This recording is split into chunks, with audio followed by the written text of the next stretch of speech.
Good afternoon, advocates. Thank you so much for joining us today. You are joining our fourth episode of our Alzheimer's Advocacy Academy.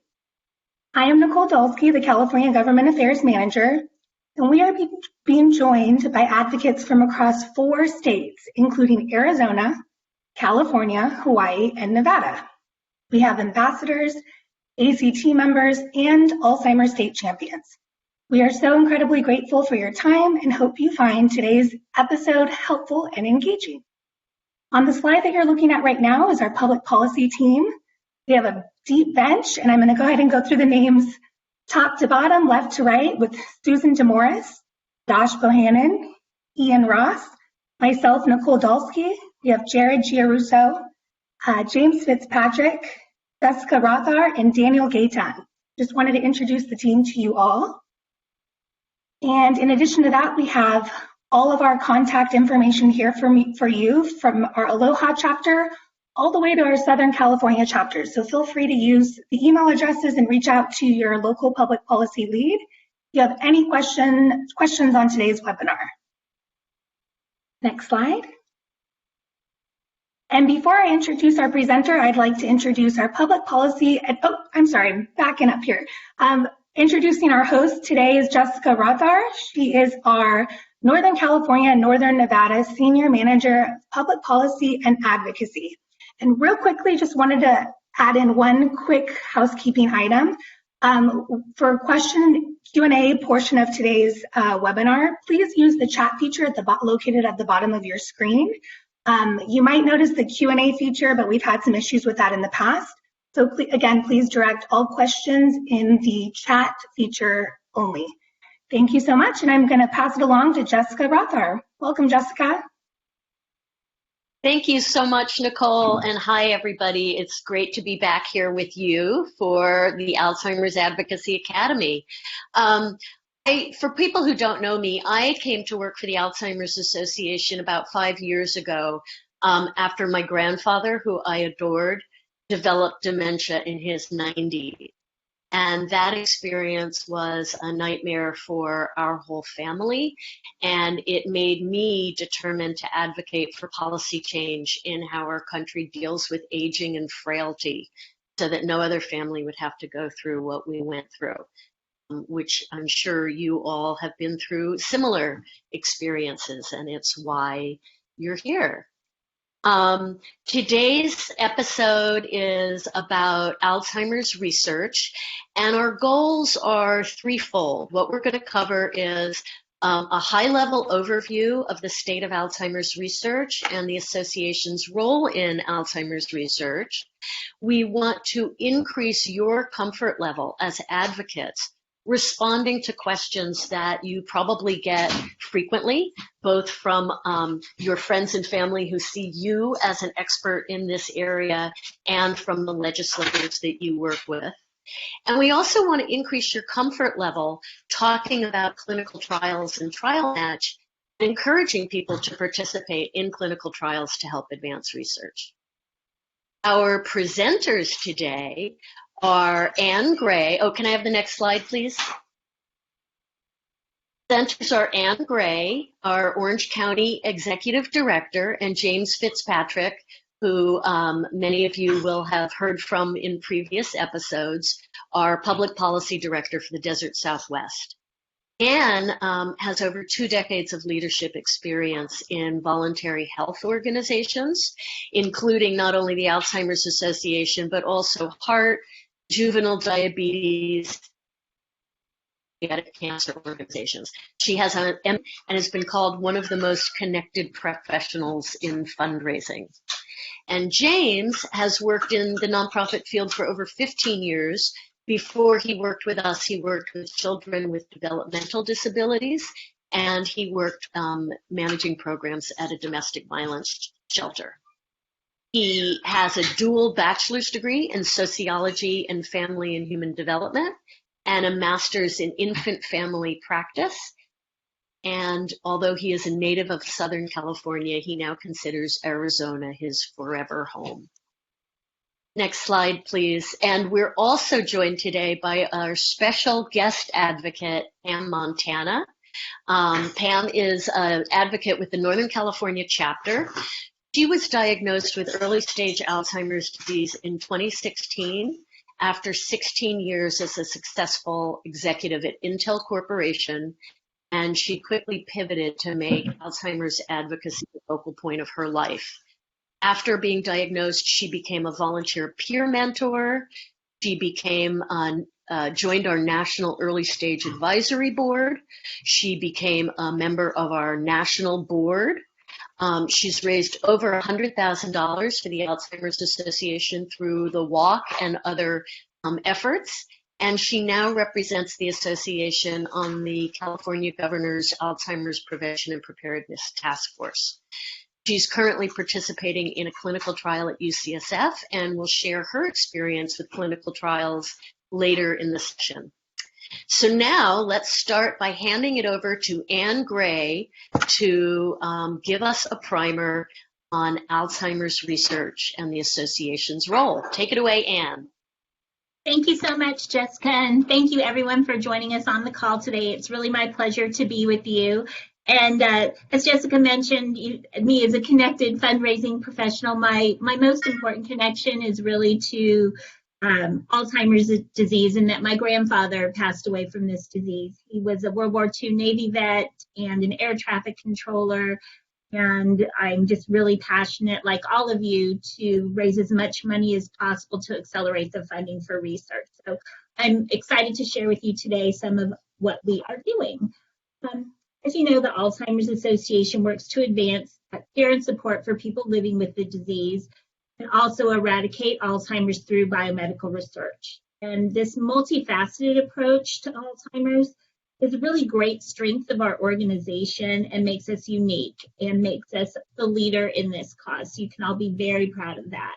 Everything we do, from care and support to advocacy to research, is rooted in the most up-to-date research in the field. Next slide. So in our time today, very short amount of time I might add, I will just share an overview on our research and highlight some clinical trials, and we're going to have Q&A at the end, so you can put those questions in the chat as you think of them. We're going to use the chat section. Next slide, please. So, as most of you know, there are many forms of dementia, and Alzheimer's disease is the most common form of dementia. And it's important to understand the terminology as you're talking to elected officials, sharing your story out in the community. Dementia is a syndrome, which means it's a collection of symptoms. It's what a person experiences. It's not the root cause of that experience. And Alzheimer's, by example, is a disease. It has a biological cause and that causes dementia. And what dementia means is that a person's cognition has declined to the point that it interferes with their everyday life, dressing oneself, feeding oneself, taking their medications, handling finances, etc. I know most of you know these stories very personally, and we normally think of cognition as memory, but it also includes critical thinking, judgment, planning, and orientation of time and space. It can also cause different behaviors such as agitation, aggression, sleep disturbances, depression, and anxiety. And the most common forms of dementia are vascular dementia, which is anything that interferes with the body's ability to get blood, oxygen, or other nutrients to the brain. Lewy body's disease, Parkinson's disease, and frontal temporal dementia are other forms of dementia, but Alzheimer's disease is the most common form of dementia. And there can be combination dementias. And it's important as advocates to know that as part of the Alzheimer's Association's mission, we are fighting all dementias. The funds that we raise, the funds that you all advocate for, are going to find prevention, treatment, and cures for all types of dementia. So if you have a loved one that suffers from combination dementia, maybe vascular dementia and Alzheimer's, or vascular dementia and Lewy bodies, we're fighting for everything for you. So we not only provide care and support, as you know, we do research for all dementias, and it's just important that You know the distinction that dementia is really the umbrella term, and the big four you see there, Alzheimer's, vascular Lewy body, and frontal dementia, are the next most common. But there are over 50 different types of dementia, so that is something that we are very focused on.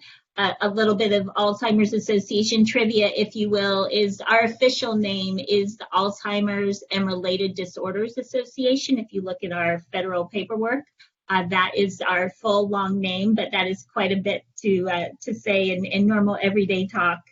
But keep in mind that we are fighting for all dementias. Next slide. So I want to talk quickly about what may impact risk, because this is a question you may get when you are meeting with elected officials who aren't as knowledgeable as all of you about Alzheimer's disease, and it really affects their constituency as well. So you can see here all the different ways that impact risk, but the important thing to say and educate people about is it's not a typical part of aging, and it has many causes and risk factors. Also, Alzheimer's is a specific brain disease with specific pathology. Just like we've determined many types of cancer, there are many different types of dementia, but we can defeat Alzheimer's with the right research. So I want to talk about risk factors that you can't control. These are things such as your age, your genetic makeup, your family history, and that's more than just genes. It can be experiences that your family has gone through, and then race and ethnicity. But some factors can be controlled, and this is one of the areas the Alzheimer's Association is working on. Cardiovascular disease, you may have heard the term heart health is brain health. That is very true. Education, people with a higher level of education are at lower risk. And then social and cognitive engagement, people who have that healthy social engagement are also at lower risk. And so today we're going to talk a little bit more about the research regarding some of these risk factors primarily. Next slide. So as advocates, this slide probably is very familiar to you. It's really important to share the impact of the disease. These figures are just for the United States. And as you can see, these numbers are staggering and projected to increase as time goes on. So everything you're doing to help us shorten the time that it takes to get viable prevention, treatment, and cure is going to impact the trajectory of these numbers. Next slide. So this is probably all of our favorite slide, and I'm actually in this picture. I'm second from the left, holding up the End-All's sign there with our team from Orange County at Advocacy Day last year, and sadly we weren't all together in person this year for Advocacy Day, but all of the advocates did an incredible job working virtually to get our message heard, so thank you for that. And the drastic increase you see in this curve is actually a good one of the increase in federal funding. And that is thanks to all of you going out and meeting with your elected officials, sharing your personal story, making that time to do all the things that we ask of you and more to make all of this possible. And as you can see, we want that trajectory of funding to continue. You've worked really passionately to create unprecedented growth in the momentum of funding for research for Alzheimer's and all dementias. And so thank you for staying passionate and doing that. We've more than quadrupled the dollars over a very short period of time. And one very important piece of this is it brings new scientists with new ideas into the field when they know that we can help them gain the funding they need to run their labs and test their ideas. So not only is this funding really impressive just from a results standpoint, it's really impressive because it translates into allowing us to bring very talented new people into the field to tackle this disease. Next slide. So that was a little bit on the US side, but we're also the global leader in Alzheimer's research. A great way to think of us is as a connector, a convener, an influencer, and a funder. We know that Alzheimer's disease is a global problem, and we are funding research across the globe. And some people may ask, well, why don't we only fund in the United States? And in fact, it's important to be a global funder in research because in other countries, research can sometimes move at a more rapid and innovative pace. And we definitely want that.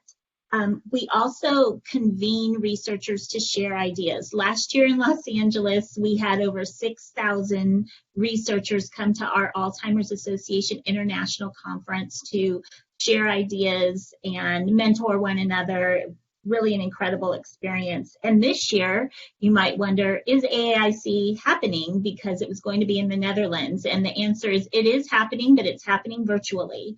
And we are very excited about the platform that our medical and scientific team is developing to make this possible. And most importantly, for the scientists that would normally have great expense of travel and registration fees and hotels, this year's conference, because it's virtual, is also going to be free of charge. And we are very proud of that as the Alzheimer's Association to provide this convening space free of charge, because many peers in the nonprofit world are still charging for their conferences, and we want to make it available to everybody who has an interest in the scientific community to participate. So all of us as staff and volunteers can be very proud of our actions there. I think it speaks volumes to the importance that we place on people being able to convene and share information about research. On that note, we also know how important, just to put a stamp on how important it is for people to have access to information about the research. You may not know that the Alzheimer's Association creates 3 scientific journals. We are the convener and editor of gathering all of that information and disseminating it out to scientists so that they can have the information that they need. Next slide. So quickly, you can see the impact globally. The countries in purple are where we are funding research currently. And I think it's very important to know that a diverse portfolio is critical in these times to make sure that we are getting the best bang for our buck for research. So we have milestones built into our research projects so that we can actually reallocate funds to something showing, or put more funds into something showing great promise, or if something's not hitting its milestones, we're able to pull those funds back. So as the leading funder in research, we're really looking out for our donors' investments in the science to make sure that they're having the greatest impact. And we're also working really closely with the NIH to have them follow the same model of meeting benchmarks and funding. Next slide. So it's an exciting time in research. I want to put an exclamation point on that because there are a tremendous amount of activities happening at a much more accelerated pace than we've seen in the past.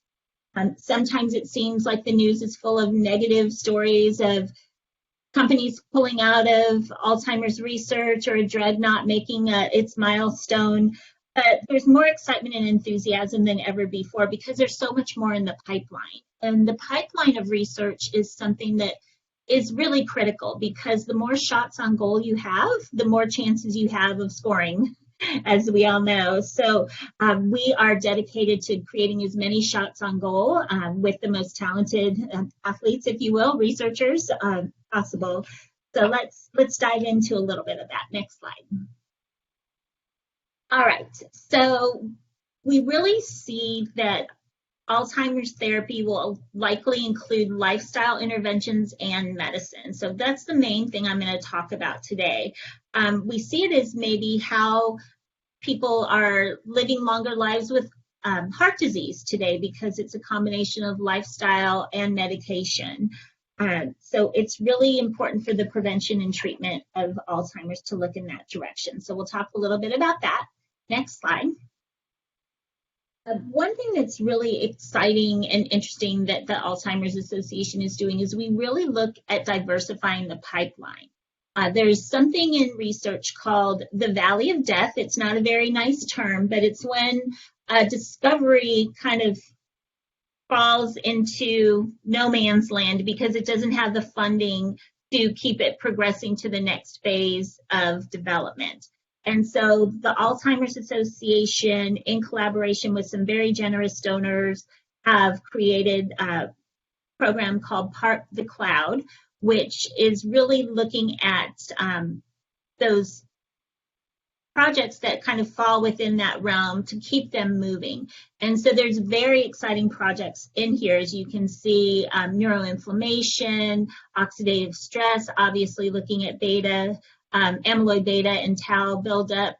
The cell signaling and communication, are there ways that we can respark that? Everything vascular related that's showing promise. How do we regenerate brain cells? There's all sorts of really novel ideas going into this initiative. So every possible avenue that makes sense, we want to provide that innovative funding. Next slide.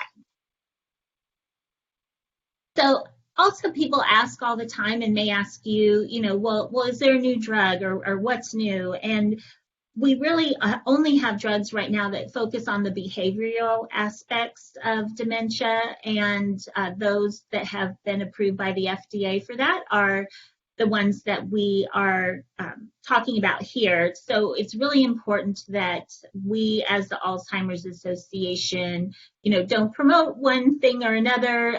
Everything has to be vetted and FDA approved, but there are some very good drugs that are approved by the FDA to modify some of the behavioral symptoms. And we're working on more of those for the agitation and the sleep disturbances and the psychosis and the apathy, and new discoveries in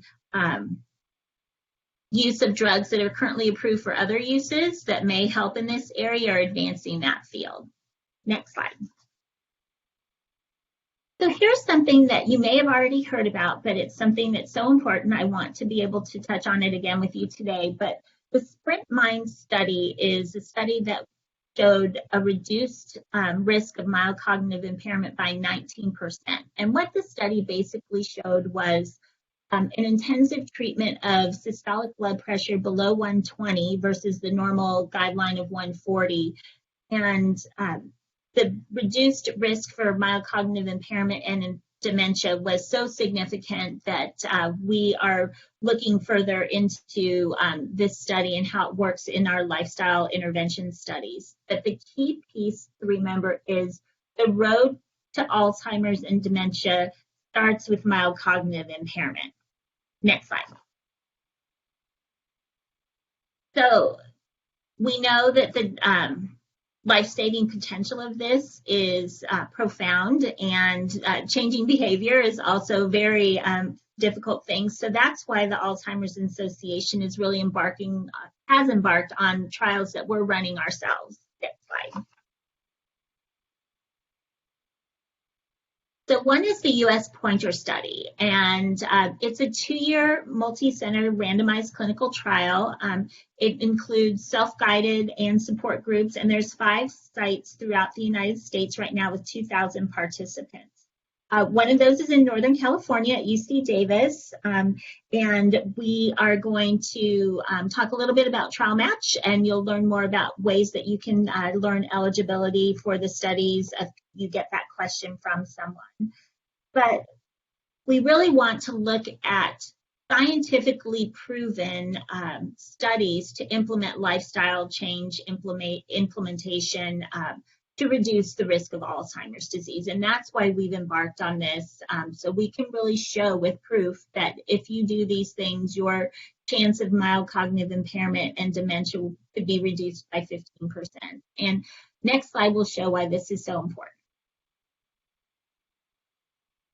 So unfortunately, these days we've heard a lot about flattening the curve. I think that that's in our daily conversation when we're talking with people and listening to the news. But changing the trajectory of Alzheimer's disease is flattening that curve has a profound impact. If we could delay the onset through proper lifestyle modification factors, if proven by the U.S. Pointer study to be effective, by 2050, we could reduce that staggering statistic I showed earlier of people living with Alzheimer's disease by close to 6 million people.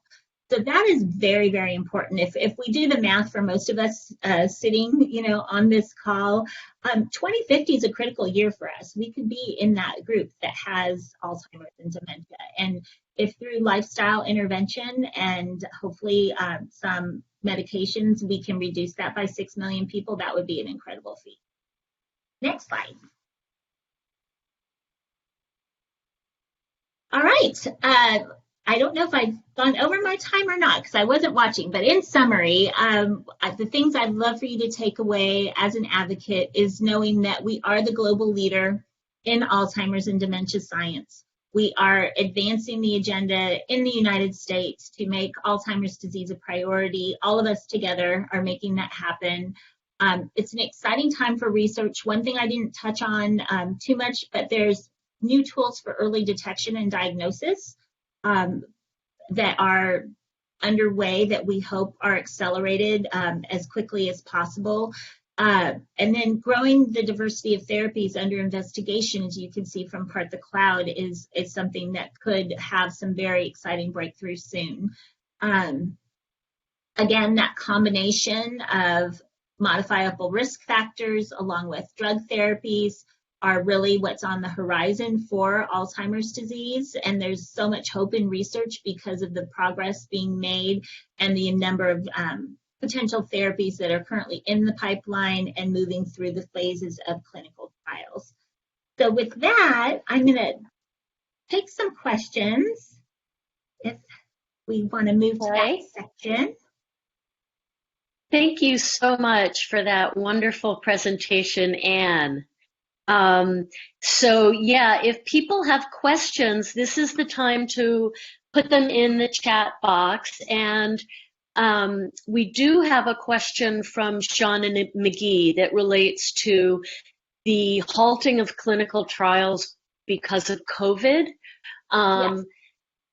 So Shauna says she has a friend with cancer who was about to start a clinical trial for cancer and was told all trials are currently halted due to COVID. So what can you tell us about the status of Alzheimer's trials right now? Yes, I think you bring up a really good point and something I was going to cover if there weren't questions. So thank you for asking that question. At the Alzheimer's Association, our medical and scientific relations team has been working closely with our research community, the people that we fund, and keeping an eye on all the trials that are happening, because one of the many unfortunate impacts of COVID is the inability to gather and the stress on health systems and university campuses being closed, and all of those things that impact a clinical trial. We don't want to create extra risks to participants or healthcare providers. So until the restrictions are eased, and we're not exactly sure when that will be, most trials are on hold right now. And sadly, that sets back the field, just from a timing perspective. Also, we have made accommodations to our current grantees on their progress reports because some of them can't be in their labs. Many are allowed for essential projects that are potentially life-saving if they have a time frame on a study that they're doing. Some are allowed in their labs to check on that work, but most are not. And we also have extended the time frame for our applications for new grant awards because many labs are having to, reconfigure for social distancing purposes, for safety purposes, and the like. So, it's truly a work in progress. I think that there is a level of, intensity to get the clinical trials back on track and keep those things moving. But anything that involves people together right now, unfortunately, is slowed down. And could you also speak to, you mentioned that we're extending grant deadlines, but are we also having to slow down our disbursement of already committed grants because of the financial impact of the shelter-in-place order? We are not having to pull back any of our research funding. It's more a matter of the grantees in the lab being able to conduct the work. Thank you. Yeah. So a question, so several years ago at the forum, advocacy staff got a training from our federal research team on how to hear the question underneath the question. When somebody starts a conversation with me about Alzheimer's research, often the way it'll start is, I just heard about this study that ... What do you think about, and it can be anything from coconut oil to aluminum to something I've never heard of. And what would you say for an advocate when somebody asks them, what do you know about this study that ... What's the best way to answer that? So yes, and I'm sure that happens quite often where people talk about things that have kind of the lore of being effective. And the best way to answer that is, until there's an FDA approved treatment or prevention or it has been, frankly, promoted by the Alzheimer's Association, you can take it as that. It's just lore, it's anecdotal and it's not factual.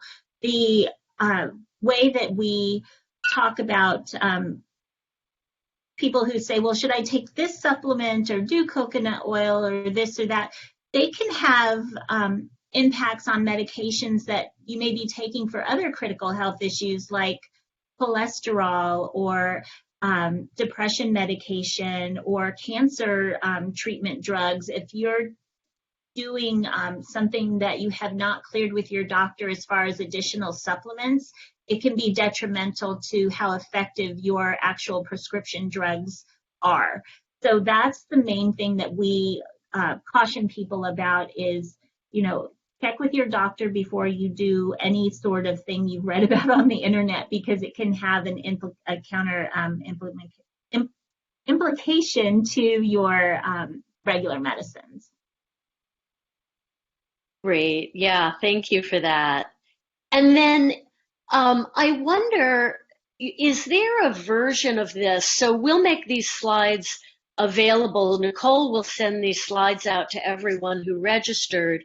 But is there a one-pager of this? Because this seems like the perfect thing for advocates to be able to talk about when they're in a legislative visit and they want to give a sort of 5-minute overview of where we are with research.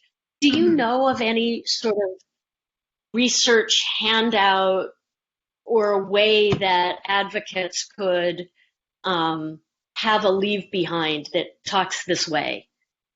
So I think that our public affairs offices and public policy office are really great about creating those pieces that they want to have left behind for the legislators.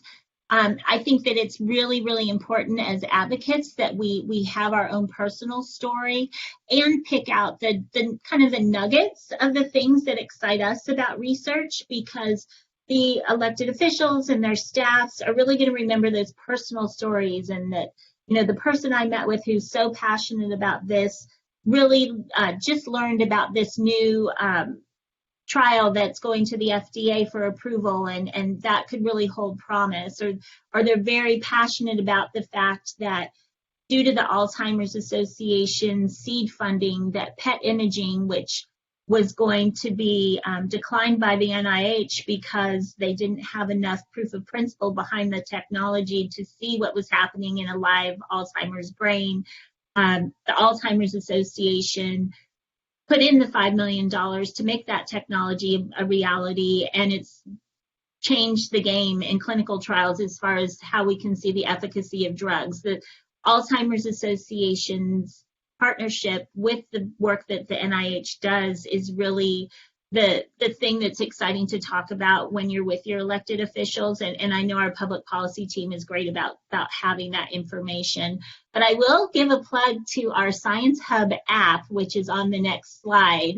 If you can bring that up. This is a great way to see the breakthroughs and see the Alzheimer's Association's viewpoint. So that if you do randomly talk to someone and they bring up something that may have been in the news recently, you can look under viewpoints and see if we have a comment about it. And that's the best way to really understand the Alzheimer's Association's position on if it's a sound therapy or solution or has potential to be as such, or if it's something that more falls into the category, this is something you should ask your doctor about because it hasn't been scientifically to see if it interferes with any medication. Because just because something's safe and it's sold on the shelf of the grocery store doesn't mean it's something you should take. Grapefruit juice, for instance, if you're on certain medications, you shouldn't drink grapefruit juice. So think of any sort of miracle cure in that sense. If you're on other medications or the people you're talking to are on other medications, it's something they need to seriously consider. Believe me, the minute something is effective, you will hear about it first from the Alzheimer's Association. So we have 2 questions in the chat, and then I know we want to move on to Pam Montana. But Karen Funk has asked, will there be more clinical trials on the West Coast? Most of the trials I looked into are on the East Coast. Yes, I think that just remains to be seen on whether there's sites that are working on a potential therapy that requires clinical trial participants. The important thing to remember about clinical trials is populating them is extremely important, and populating them quickly is extremely important. So you're going to see really most clinical trials are going to be in more densely populated areas, for one, because they have a greater chance of recruiting participants. And, that is one of the key indicators. But the most important thing that we can all do as people interested in clinical trials is to sign up for Trial Match, because healthy participants, people with a history of the disease, people in the earliest stages of the disease, those are critical participants for clinical trials, because it wasn't in this short presentation that I gave today, but really the most exciting and impactful therapies are going to be based on the fact that we know now through the PET imaging that Alzheimer's disease starts developing in the brain 20 years before symptoms appear. So imagine if there was a lifestyle and drug combination that, hopefully down the road, a blood test will detect that these pathologies are starting to develop in our bodies. And they can say, okay, if you do X, Y, and Z and take this drug, it should halt it in its tracks, so that it's a chronic manageable condition that hasn't impacted our lives in the way that mild cognitive impairment and dementia ultimately will, and the fact of Alzheimer's disease deteriorating the brain and the impact of that. So if we can halt it in its tracks with the earliest detection possible through the right safe and effective drug and lifestyle interventions, that is the game changer for Alzheimer's disease. So the earliest detection, the earliest intervention are what is going to change the future of this disease. And I'm going to make this the last question because we're running out of time, but Bob Panzer asks, what are the next steps in developing and making available to the public a simple blood test to detect Alzheimer's? So there are a lot of trials happening right now in blood tests, and the challenge in getting that to market, and we feel like, it's going to happen sooner rather than later. And when I was at AAIC last year, I got a huge sense of excitement about it.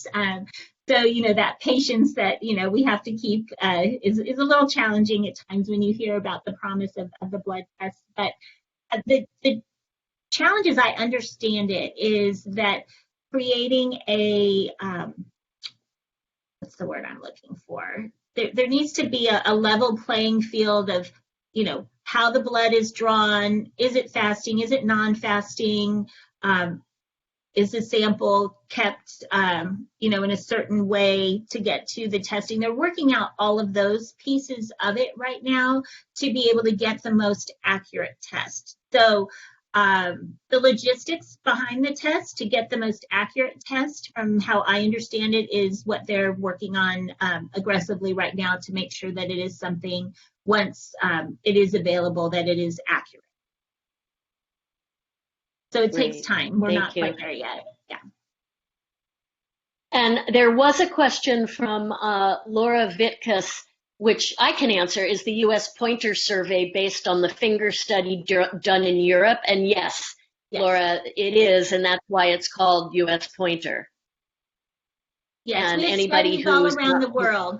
Yeah, there's similar studies happening all around the world, because the most important thing to know about lifestyle intervention studies is, even in the United States, what we do in California might be different than what they do in North Carolina as far as diet and lifestyle.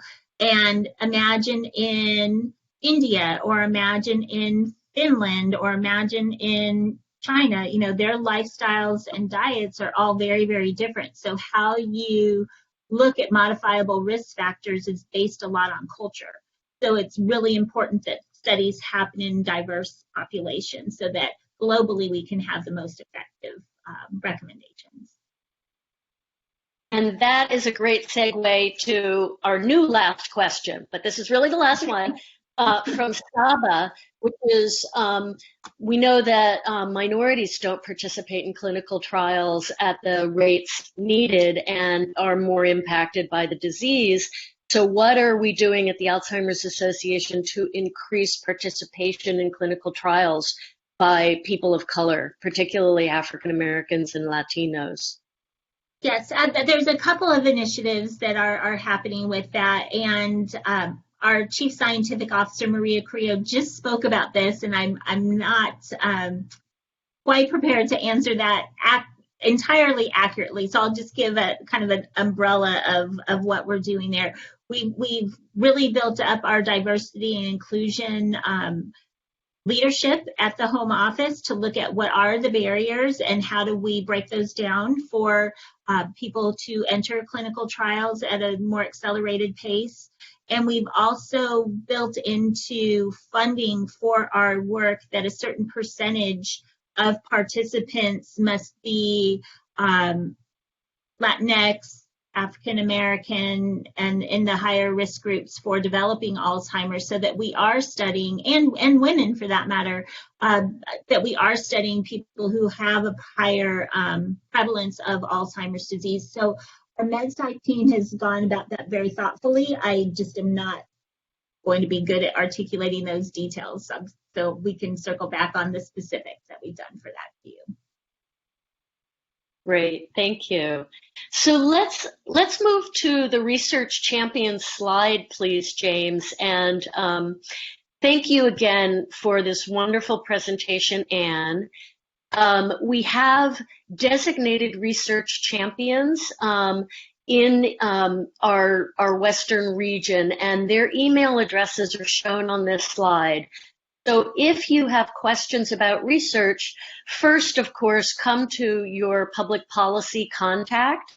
But if you want a more in-depth presentation on research, we have longer versions of the presentation Anne gave that go into more detail, and we can arrange for any of these people to present those for organizations or as part of, for example, virtual town halls with your legislators, if that's of interest.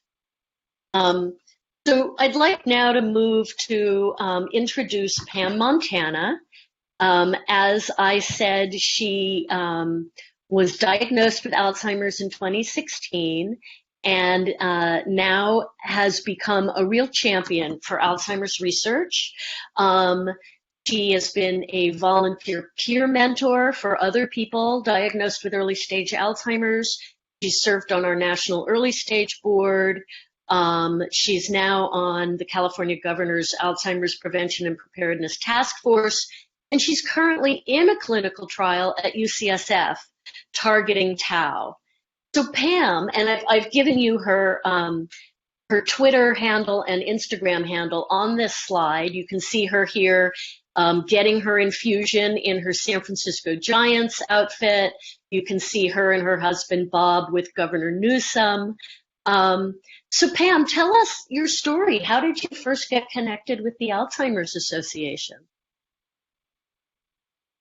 Well, It took me quite a while to get the diagnosis. It took me over a year. And so finally, when I got the word, which of course was devastating, I just took a day to mourn and cry and, get depressed and all that other kind of stuff. But then the next day I just decided, you know what, I love my job at Intel. I love helping people. I'm just going to start a new job. And so I went online to the internet and searched for the Alzheimer's Association. I had no relationship with them. No one in my family's had Alzheimer's. And the first thing I came across was on the national site, an application to be an early stage advisor. So I filled it out, and actually I filled it out 2 days in a row. So I guess I really wanted to be on that committee. And then I also found Judy that way, Judy Philippoff, and that's how I got to be connected with all of you. So it's been a blessing. And it's been wonderful for us to partner with you, and you're an amazing advocate. What made you first decide to participate in a clinical trial, and were you afraid to do it? Yeah, good question. I wasn't really afraid. I'm not really a fearful person by nature, but the way I got my diagnosis was through UCSF and through the research department, which at that time did include some tau imaging and some injections with radioactive dye. And so that research department is the one that, helped me figure out what the heck was wrong with me. And so immediately, I don't know if they asked me or I asked them. I think when I finished the research part, they said, "Would you like to continue in an official trial?" And I said, "Yes, heck yes." And so that's how it happened. And that was, 2 or 3 years ago. And you've been in more than one trial now, right? Yes, this is my second one. The Eli Lilly is the tau, and the first one was the Roche Genentech, which was looking at amyloid. And what actually happens when you participate in a clinical trial?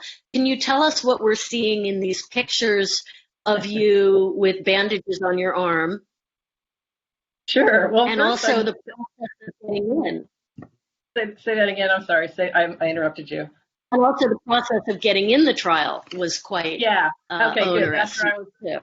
That's where I was going to start. Yeah, it's actually difficult to qualify. There's a lot of criteria, and I don't even know all of them myself. But it gets into, your blood pressure, your blood work, obviously your cognitive abilities. Trying to think what else they did. I don't think they take an initial scan to see where your brain is at. They already know you have Alzheimer's, especially in my case, because I had just finished another trial. But there's quite a process to get actually qualified, and I'm just grateful that I was able to, meet their needs and be able to help. And what do you actually do in the trials? What's happening in these pictures? Oh, sure. That's right. You asked that too. Yeah. So, it's a very, very long day, and sometimes we have appointments kind of back to back, and sometimes I start very early in the morning, and they're in San Francisco at UCSF, Memory and Aging Center. And when the traffic was normal, it took us sometimes over 2 hours to get there. So just putting it out there that if you're interested, I would really encourage you if you have the ability to do it. But it is I consider it a job. Once a month, it's a job, it's a commitment, and you can't reschedule. Everything is set in advance for quite a number of months. So we get there pretty early most of the time, Bob and I, my husband and I. Sometimes I have taken my daughter and some other friends, which has been great. You don't have to have the same study partner, so that's really good news. And they cannot order the drug until you arrive. So we get there, we wait for them to come out to, say hello, then they go order the drug. Then at some point in time, we get a room. And this was sometimes took a while to find a room when things were before COVID, because now I'm only one of two people in the entire clinic. But so then we get in the room and, kind of get settled and all that. And then at some point in time, one of the nurses comes in to try to find your vein or to start the line for your vein. And by then they've ordered the drug, so hopefully it won't be too long. But with my veins, I don't know if they're shot because I've been doing this for so long. I grew up a Christian Scientist, so I've hardly ever been to the doctor. But, obviously I shifted gears and here I am, doing what I can to find a cure. But it's difficult and it's painful. And it's the multiple times of them injecting me and the bruising that occurs, a few days later is not pleasant. But to continue with your question, once they find the vein, then I still have to sit there with, the needle in my arm until the drug comes. And as I said, it could be an hour, it could be longer. And then they give me the drug, and that takes over an hour as well. And then they give you what's called the flush. Don't really know what that is, but some of you scientists would know. And then there's another waiting period before you can go home. And all of this is monitored very, very closely. We do have cognitive testing as well every couple of months. And that takes a good 3 hours. It's extremely difficult. And I did forget to mention one thing before every infusion, and this is new for the Tau trial. I don't think it was happening with Roche, but an MD comes in, a doctor, not one of the nurses, and he asks me some qualifying questions, including, have you considered committing suicide, and just some very, I don't say high level, but things that they need to look at to make sure that I'm okay and I'm still in the right state of mind to be part of the trial. So I don't know if that helps. I'm happy to, give you more details, but I know we don't have a lot of time. Well, we have a question. Saba wanted to know, so does Bob, your husband, also have to commit to participate in the trial? Yeah, that's a really good question. I guess I would say yes, in a very small part, in that the cognitive testing that they do every 3 months or so, they talk to Bob as well. And they ask him to think about something that we've done in the past week or month that I might remember. And they probably ask him some other questions, but I don't really know because I'm not in there.